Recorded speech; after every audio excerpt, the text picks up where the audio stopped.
আসসালামু আলাইকুম, সবাই কেমন আছেন? আলহামদুলিল্লাহ, আল্লাহর অশেষ রহমতে আমরা অনেক ভালো আছি।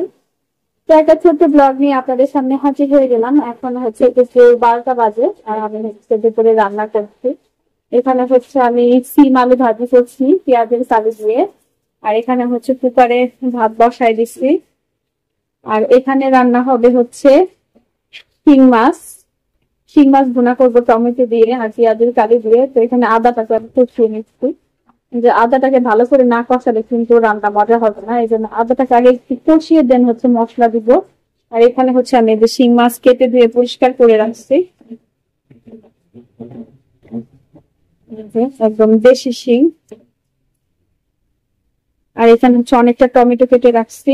আর নাহিন হচ্ছে স্কুলে, ওকে স্কুলে দিয়ে আসছি, দিয়ে এসে আমি রান্না শুরু করছি।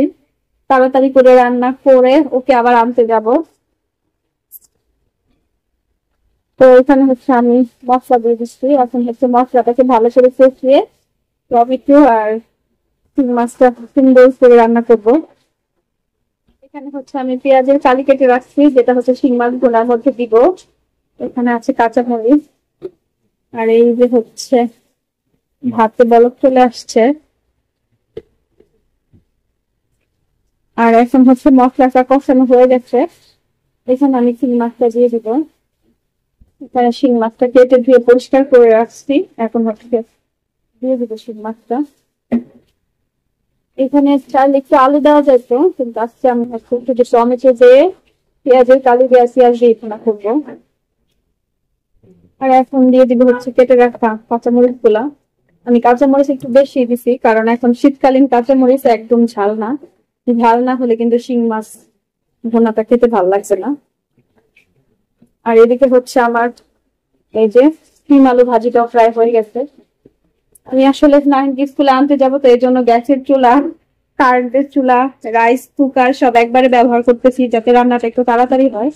কারণ আমি গোসল করবো, নামাজ পড়বো, তারপর হচ্ছে নাহিনকে আনতে যাব। আর এখন হচ্ছে দিয়ে দিব কেটে রাখা টমেটো গুলো।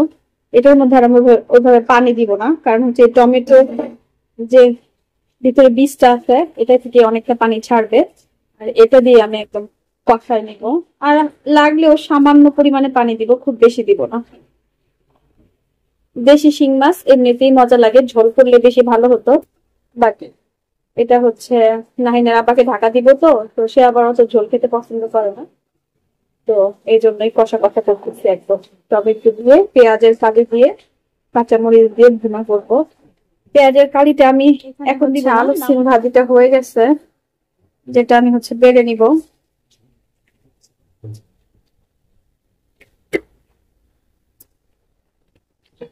এই যে ভাজিটা আমি বেড়ে নিচ্ছি, মাশাআল্লাহ দেখতে এত সুন্দর হয়েছে। আর এদিকে হচ্ছে আমার শিং মাছ ভুনাও প্রায় কমপ্লিট হয়ে গেছে, আমি হালকা একটু ঝোল দিছি। আর এখন হচ্ছে কেটে রাখা এই যে পেঁয়াজের কালিগুলো দিয়ে দিব।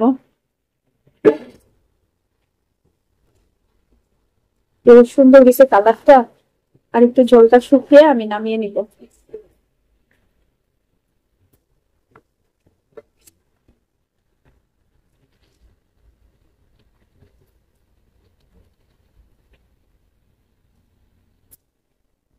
আজকে বাইরেটা মাশাআল্লাহ অনেক সুন্দর রোদ উঠছে।